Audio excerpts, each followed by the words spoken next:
지혜를 얻은 자와 명철을 얻은 자는 복이 있나니 이는 지혜를 얻는 것이 은을 얻는 것보다 낫고 그 이익이 정금보다 나음이니라.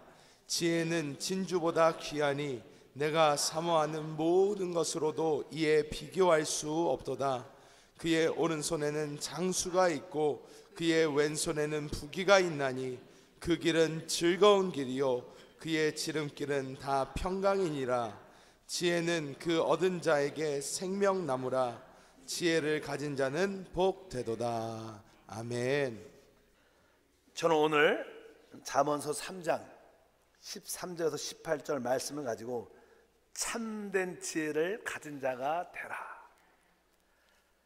이러한 제목으로 말씀을 나누겠습니다. 이 성경은 사람으로 하여금 하나님의 구원이 필요함을 보여주고 또 어떻게 구원받는 것을 우리에게 계시해 주시는 책입니다.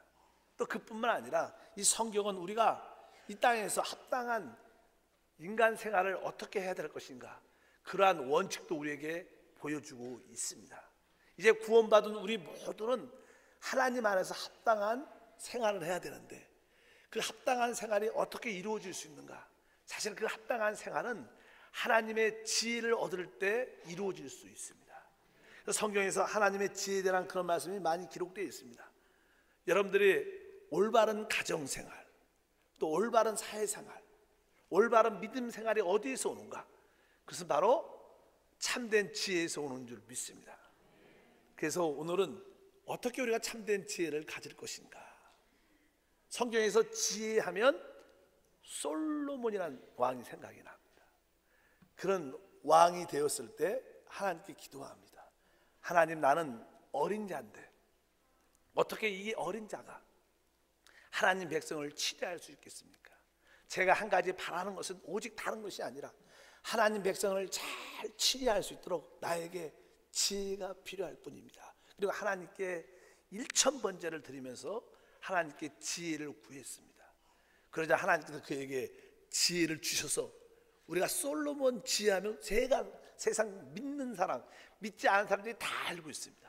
성경에 그 지혜에 대해서 열왕기상 4장 29절에 이렇게 기록되어 있습니다. 하나님이 솔로몬에게 지혜와 총명을 심히 많이 주시고 또 넓은 마음을 주시되 바다의 모래같이 하시니, 하나님이 솔로몬에게 지혜와 총명을 얼마큼 심히 많이 주셨다. 근데 보통 우리가 이 지혜와 총명을 어떻게 가질 수 있는가? 하나님이 주시죠. 그런데 뒤에 보면 이런 말씀이 기록되어 있습니다. 또 넓은 마음을 주시되 바다의 모래같이 하시니, 여러분 이 지구에서, 이 땅에서 가장 넓은 부분을 가지고 있는 것은 바다입니다. 육지도 있지만 바다가 훨씬 많은 양을 차지하고 있죠. 이 바다를 둘러싸고 있는 것은 사실 그 바다의 모래알들, 해변가들이 바다를 이렇게 품고 있는 것처럼 이 큰 바다를 품을 수 있는 모래같이 하나님께서 솔로몬에게 넓은 마음을 주셨다. 그러니까 이 넓은 마음을 갖는 것이 지혜와 총명을 담는 그릇이라는 거예요. 여러분이 어떻게 지혜가 생기냐? 여러분이 넓은 마음을 가지면 지혜.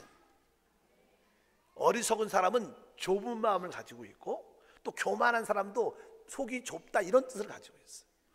그러나 넓은 사람은 마음을 관용할 수 있고, 그러니까 그 안에 하나님의 지혜와 명철도 주어주는 줄 믿습니다.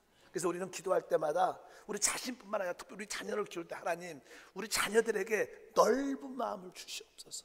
넓은 마음을 주시고 하나님의 지혜와 총명을 부어 주시옵소서.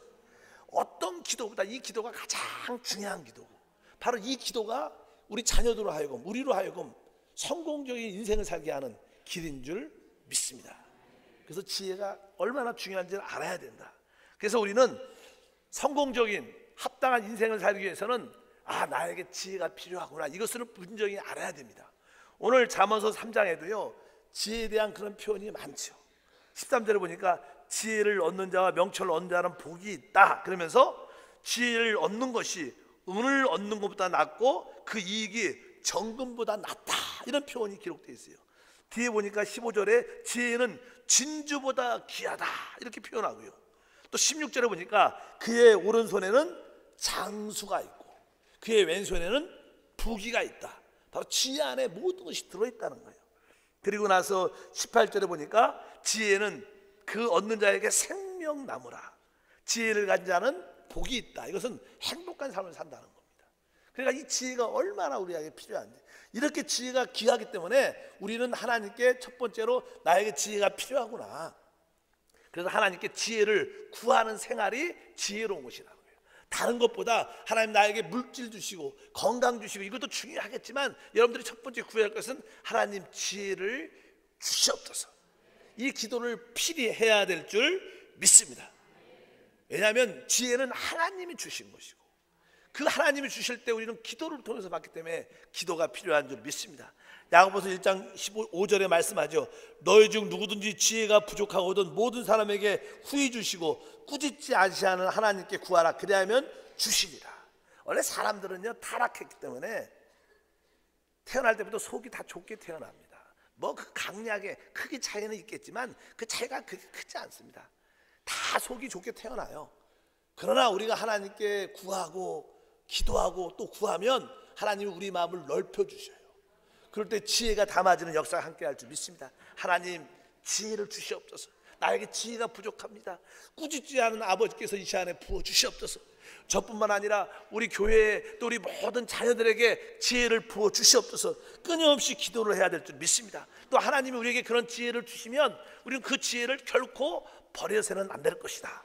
잠언서 4장 6절에 보니까 지혜를 버리지 말라. 그가 너를 보호하리라.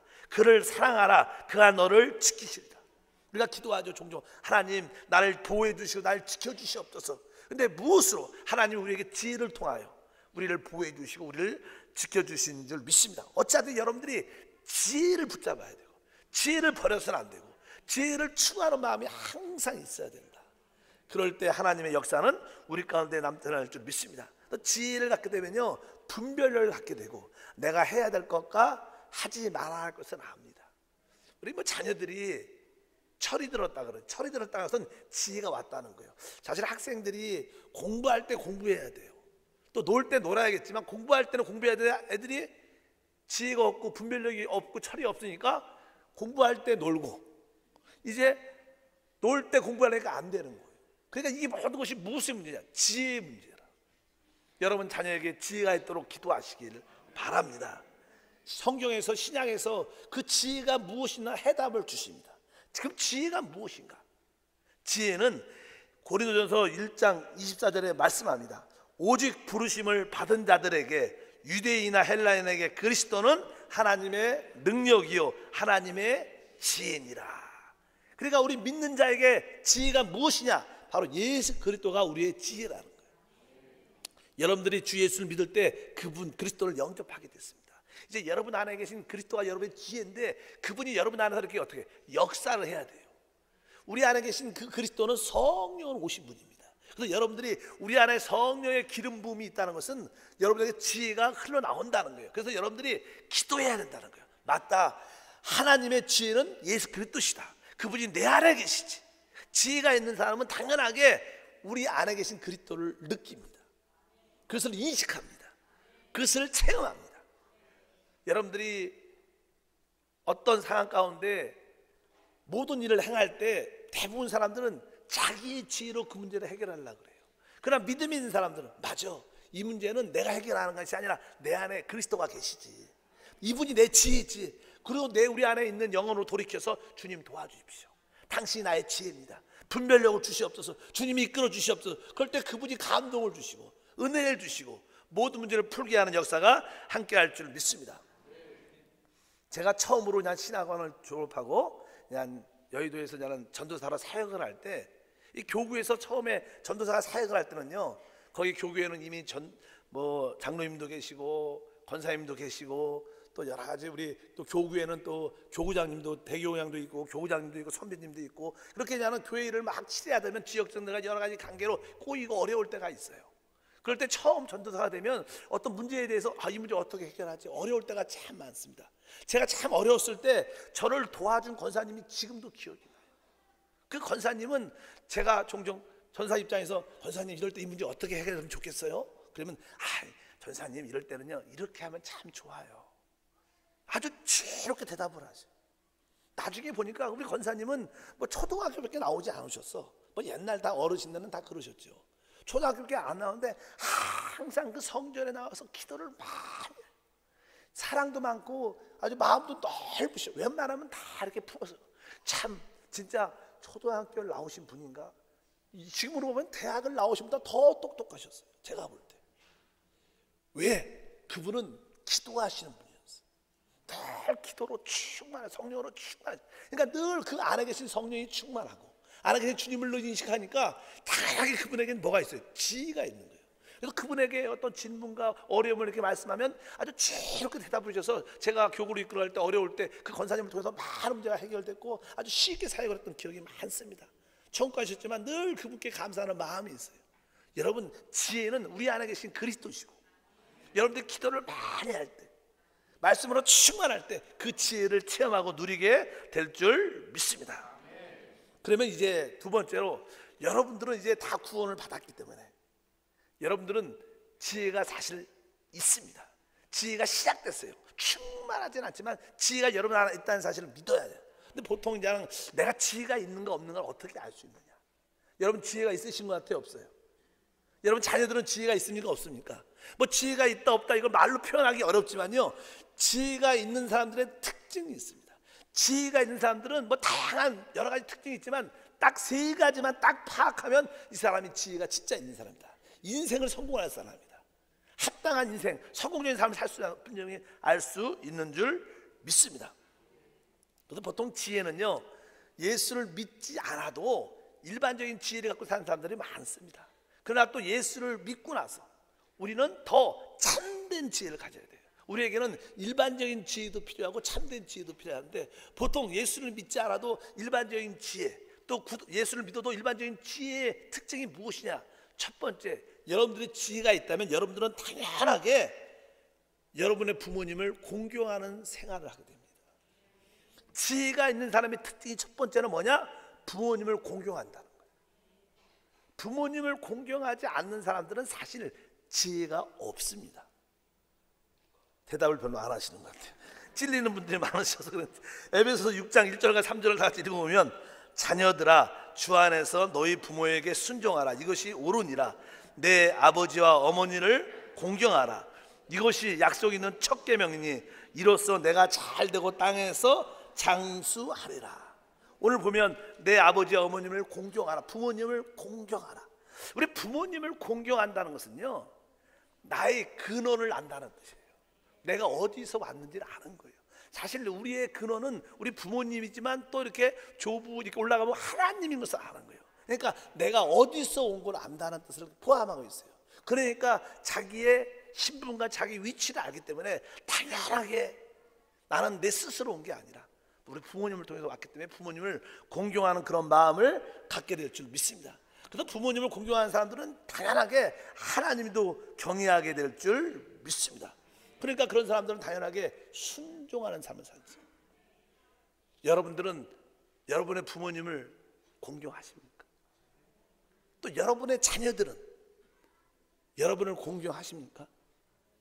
만약에 우리에게 이런 것이 조금씩 부족하다면 우리는 지혜가 없는 겁니다. 우리는 지혜 있는 삶이 부모님을 공경하는 특징을 나타나게 되어 있어요. 또 여러분들이 자녀를 잘 키웠다는 것은, 지혜롭게 키웠다는 것은 여러분의 자녀들도 여러분 부모님을 공경하는 그러한 삶의 태도를 갖고 있는 겁니다. 다른 것을 기준으로 삼으면 안 돼요. 좋은 대학을 갔다, 그거 오래 가지 못합니다. 돈을 많이 벌었다, 그거 오래 가지 못합니다. 여러분 공부 잘하고 돈 많이 번 사람 치고 뭐 다 그렇지 않지만 또 좋은 효녀 별로 없어요. 더 거기에 붙잡힌 사람도 많습니다. 그래서 여러분들은 어찌하든지 우리가 지혜가 있다는 것은 부모님을 공경하는 것이 참된 첫 번째 지혜구나, 이런 마음을 갖고 여러분 자신을 한번 돌이켜보고 여러분의 자녀를 지혜롭게 키우기를 바랍니다. 그리고 항상 이 부모님들은 항상 자녀들에게 훈계라고 종종 어릴 때 꾸지람을 하죠. 그러니까 부모님 우리는 훈계하고 꾸지람을 할 때 그것을 사랑으로 받아들이는 사람이 지혜가 있는 거예요. 부모님이 말씀할 때 그것에 대해서 반응하고 역겨워하고 반대하는 것은 지혜가 없는 겁니다. 그러니까 부모님이 말씀하실 때 조금 이해가 안 가고 좀 틀려도 네 순종하겠습니다, 그렇게 말할 때 그것은 사실 지혜가 있고 나중에 그것이 우리에게 큰 축복으로 다가오는 줄 믿습니다. 잠언서 3장 1절과 2절 읽어보니까 내 아들아 나의 법을 잃어버리지 말고 내 마음으로 나의 명령을 지키라. 그래야면 그것이 내게 장수하여 많은 해를 누리게 하며 평강을 더하게 하리라. 여기 내 아들아, 자녀들이 바로 부모님의 그 모든 꾸지람과 법도 가르침을 기쁘게 사랑으로 받아들일 때 그런 자녀가 진짜 지혜가 있는 자들이고, 뒤에 보니까 많은 해를 누리게 되고 평강을 누리며 장수할 것이다. 그런 축복이 우리 가운데 주어질 줄 믿습니다. 그래서 여러분들이 지혜가 있다면, 여러분 자녀가 지혜가 있다면 한번 질문해 보셔야 돼요. 파악해봐. 야, 부모님을 공경하는가? 또 부모님은 양가 부모님을 다 말하죠. 그리고 그뿐만 아니라 또 우리 자녀들이 진짜로 그런 부모님을 공경하는 그런 태도들이 진짜 깊이 있는가? 그럼 여러분들은 지혜가 있고 성공적인 가정을 이루시는 줄 믿습니다. 지금도 늦지 않았습니다. 지금부터 시작하십시오. 두 번째로 지혜가 있는 사람의 특징은요, 이 혼인이라 그러죠. 혼인, 결혼 생활을 아주 중요하게 귀하게 여깁니다. 이 마지막 때가 되면요, 혼인을 아주 귀하게 여기지 않는 그런 시대가 오고, 성경에도 그렇게 기록되어 있어요. 디모데전서 4장 3절 보니까 혼인을 금하고 어떤 음식을 먹지 말라 할 터이나, 이 마지막 때가 되면요, 요즘도 우리가 그런 시대 아닙니까? 혼인, 이거 혼자 살아도 돼, 결혼 안 해도 돼. 옛날엔 필수였는데 지금 필수 아니야. 그런 가르침이 너무나 사회 구조에 팽배합니다. 그게 자연스러운 것 같지만 사실은 성경에 보면 그것은 사단의 역사인 거죠. 인류의 역사가 무엇입니까? 가정을 통해서, 결혼 생활을 통해서 우리가 종족이 번식되고 번영해야 돼, 발전돼야 되는데 그것이 결혼을 통해서 이루어지는 거예요. 혼인이 얼마나 인류의 하나님의 뜻을 이루는 과정인 줄 믿습니다. 그래서 여러분들이 결혼 생활, 혼인 생활을 귀하게 여겨야 될 줄 믿습니다. 사실 우리는 어려운 시대에 살고 있죠. 이 청년들은 직장을 얻기가 진짜 어렵고요. 또 우리 나이가 많은 어르신들은, 저도 나이가 있지만, 이 노인 빈곤층이 너무나 많은 거예요.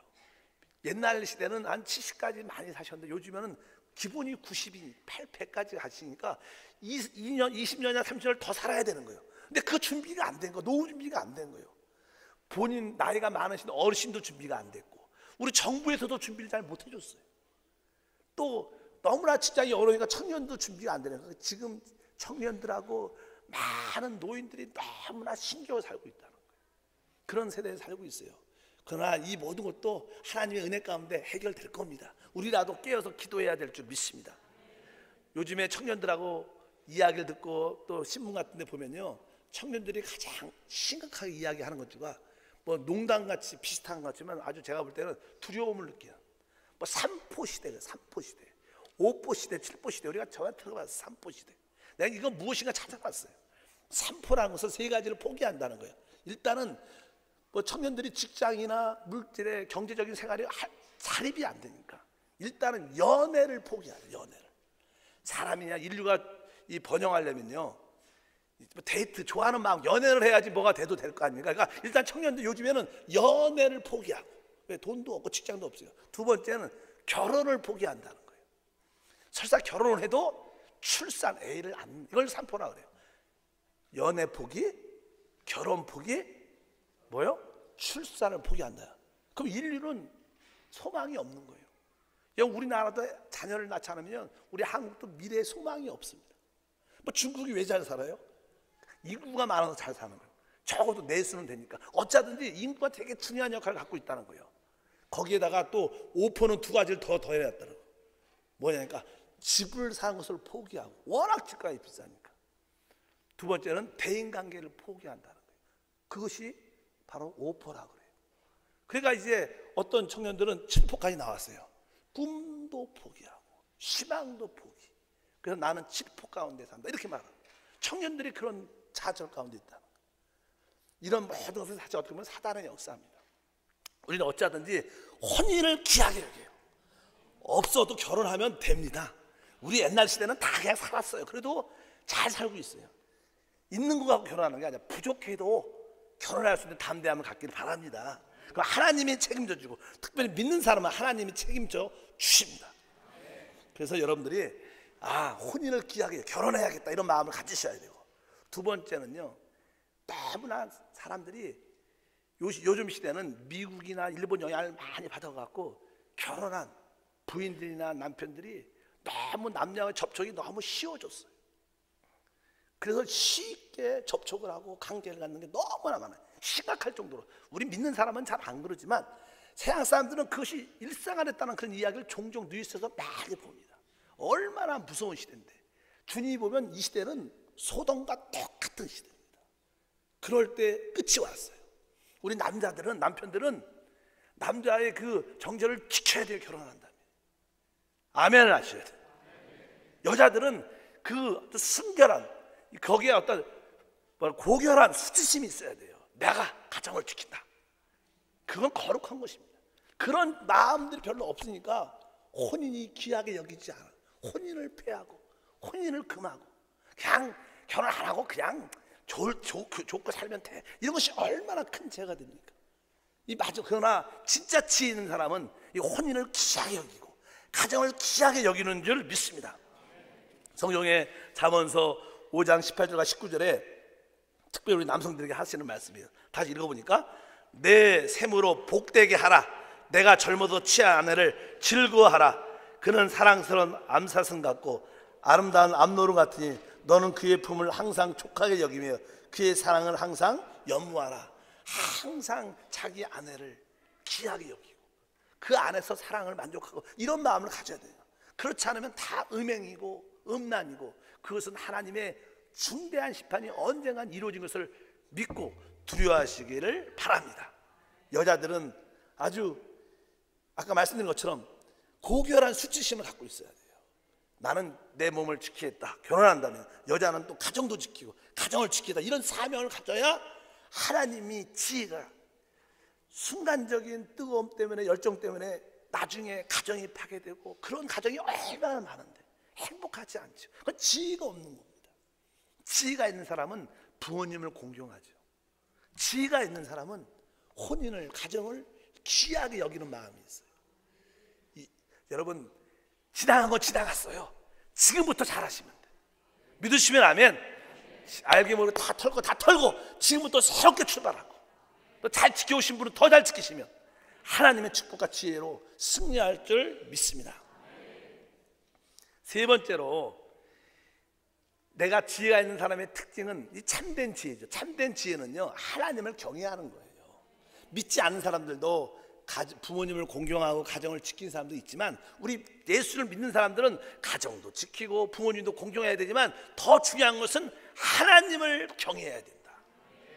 잠언서 9장 10절을 다 같이 읽어보니까, 야훼를 경외하는 것이 지혜의 근본이요 거룩한 자를 아는 것이 명철이니라, 이렇게 말씀해요. 그러니까 야훼를, 하나님을 경외하는 것이 지혜의 근본이다. 아까 말씀한 것처럼 경외한다는 뜻이 무슨 뜻인가? 나를 창조하신 하나님을 아는 겁니다. 하나님 나를 창조하셨어. 그러니까 내가 하는 모든 일에 그분을 인식하는 거예요. 그분을 의식하는 거예요. 하나님이 어떠실까? 항상 이렇게 하나님을 인식하고 하나님을 의식하고 모든 것을 행할 때 여러분은 자연스럽게 하나님을 경외하게 될 것이다. 근데 실제로 경외한다는 뜻은 여러 가지 표현이 있어요. 첫 번째 경외한다는 뜻은요, 하나님을 두려워한다는 뜻입니다. 따라합니다. 하나님을 두려워하자. 실제로 믿음의 조상 아브라함은 왜 믿음의 조상이 됐는가? 하나님께서 아브라함을 택하셔갖고요, 그에게 약속을 줬어요. 내가 너에게 아들을 주겠다. 근데 그 약속이 25년 100세 때 그것이 아들을 낳았어요. 그리고 그 아들이 한 17살 18살쯤 됐을 때 하나님이 어느 날 다시 그를 부르셨어요. 야, 네 사랑하는 그 아들을 나에게, 내가 지시하는 그 모리아 산에서 나에게 번제로 바치라.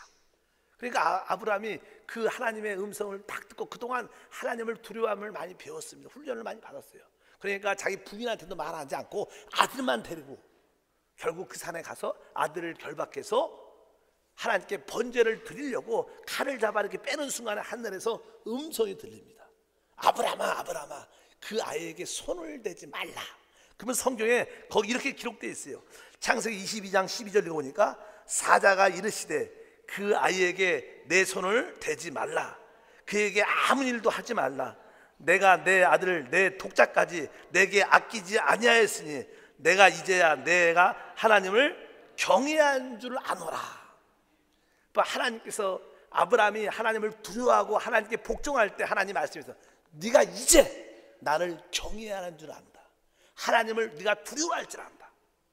그리고 나서 이 시험을 통과하니까 하나님이 그에게 복을 주십니다. 이전에 약속하신 복이 있었지만 그 복이 실제로 나타나기 시작하는 거예요. 그 약속이 16절과 18절 읽어보니까 이르시되 야훼께서 이르시기를 내가 나를 가리켜 맹세하노니 내가 이같이 행하여 내 아들을 내 독자까지도 아끼지 아니하였은즉 내가 내게 한 큰 복을 주고 내 씨가 크게 번성하여 하늘의 별과 같고 바다의 모래 같게 하리니 내 씨가 그 대적의 성문을 차지하리라. 또 내 씨로 말미암아 천하 만민이 복을 받으리니 이는 내가 나의 말을 준행하였음이니라 하셨다 하니라. 이렇게 약속의 말씀이 그대로 이루어진 줄 믿습니다. 아브라함이 경외했다는 것은 하나님을 두려워했다는 거예요. 하나님이 여러분을 진짜 축복을 주시기 위해서 한 번쯤은 테스트를 할 거예요. 어떤 테스트를? 하나님을 두려워하는가. 종종 교회에서 이거 하세요, 아니면 하나님께서 성령께서 이거 하라 그럴 때 여러분들 하나님을 두려워하면 죽으면 죽겠다는 마음으로 여러분들이 순종해낼 때 그 시험을 통과하면 그때부터 하나님께서 복이 함께할 줄 믿습니다. 하나님의 경외함의 첫 번째 특징은 두려워하는 것이고, 두 번째는 하나님을 절대적으로 의지하는 거예요. 아니, 악을, 두 번째는 절대적으로 악을 싫어하는 겁니다. 잠언서 8장 13절에 보니까 야훼를 경외하는 것은 악을 미워하는 것이다. 그러니까 하나님을 경외한다는 뜻은 반대로 악을 미워한다는 거예요. 어떤 악을 미워하는 거예요? 뭐 사람과의 관계 이런 악이 아니라 여기 보면 하나님이 말씀하십니다. 뒤에 보니까 나는 교만과 거만과 악한 행실과 패역한 입을 미워한다. 그러니까 하나님이 볼 때 악이 무엇이냐? 교만한 게 악이라는 거예요. 우리 주위에 막 교만한 사람이 있고 건방진, 이게 거만한 사람들이 있습니다. 자기가 혼자 잘난 줄 알아요.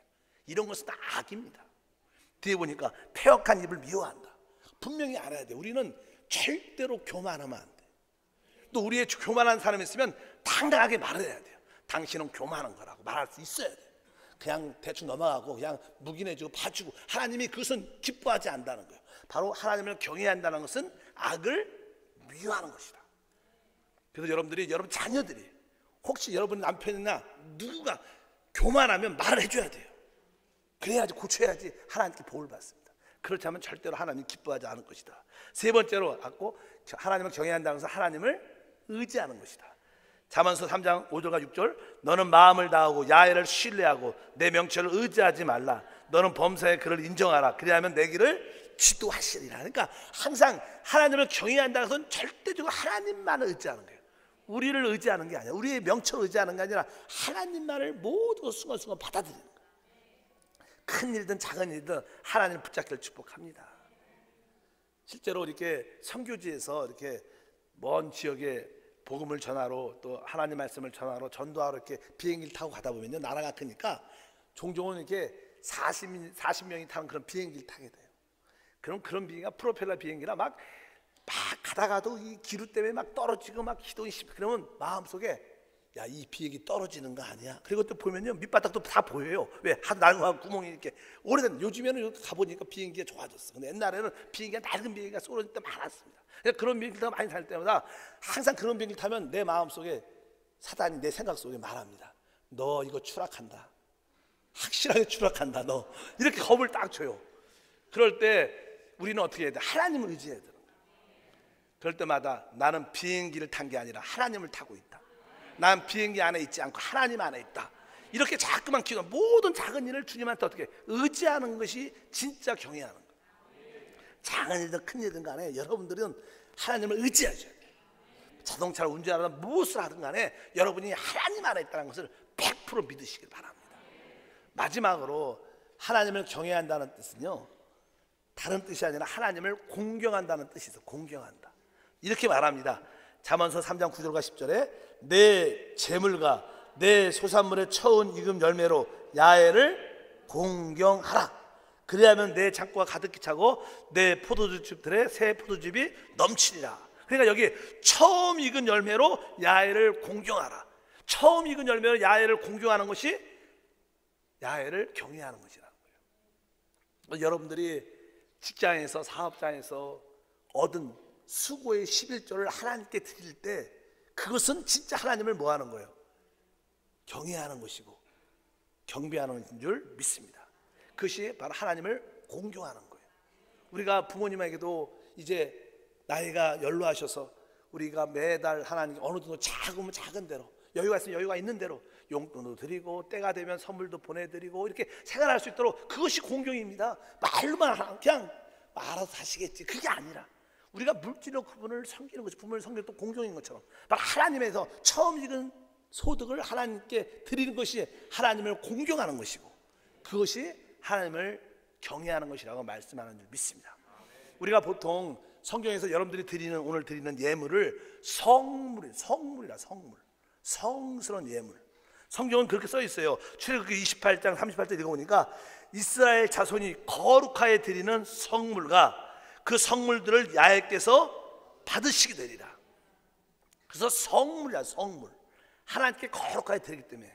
왜 이런 말을 쓰냐면요, 하나님이 이스라엘 백성들에게 거룩한 축복의 땅을 주셨어요. 그래서 그들은 가나안 땅에서 열심히 수고해갖고 거룩한 소출, 열매를 얻었습니다. 그 중에 10분의 1을 하나님께 드렸다는 거예요. 거룩한 거. 마찬가지로 신약시대도 하나님이 여러분에게 주신 그 직장이 하나님의 거룩한 땅이에요. 여러분 주신 사업장이 하나님의 거룩한 땅이에요. 여러분 거룩한 그 직장과 사업장에서 열심히 일하셔야 돼요. 열심히 일하고 거기서 소득을 얻어야 돼요. 그 중에 11조를 하나님께 드릴 때 그것이 진짜 하나님을 공경하는 것이다. 그것이 하나님을 경외하는 것이다. 그것이 성물이 된다는 거예요. 그것이 진짜 하나님을 믿는 것이고, 그것이 나중에 보면 진짜 지혜의 삶, 진짜 축복의 삶이 될 줄 믿습니다. 한번 여러분들은 여러분 자신 한번 뒤돌아봐야 돼요. 내 부모님을 진짜 공경하는가? 나는 진짜 우리 가정, 우리 혼인을, 우리 가정, 결혼 생활을 귀하게 여기고 있는가? 바로 나는 하나님을 경외하는가? 내가 하나님을 진짜 두려워하고 있는가? 내가 악을 미워하고 있는가? 내가 하나님을 절대적으로 의지하고 있는가?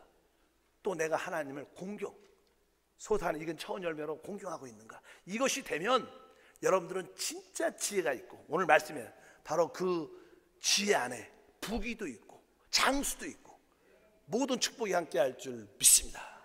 기도하겠습니다. 하나님 아버지 감사합니다. 우리 모든 성도들, 우리 온 가족과 함께 예배합니다. 온 가족 식구들이 복이 있게 하소서. 이 가정이 지혜로 충만한 가정이 되기를 원합니다. 부모님도 지혜로 충만하고, 남편과 아내도 지혜로 충만하고, 우리 자녀들도 지혜로 충만하여 참된 축복의 삶이 되게 하옵소서. 예수 이름으로 기도함나이다.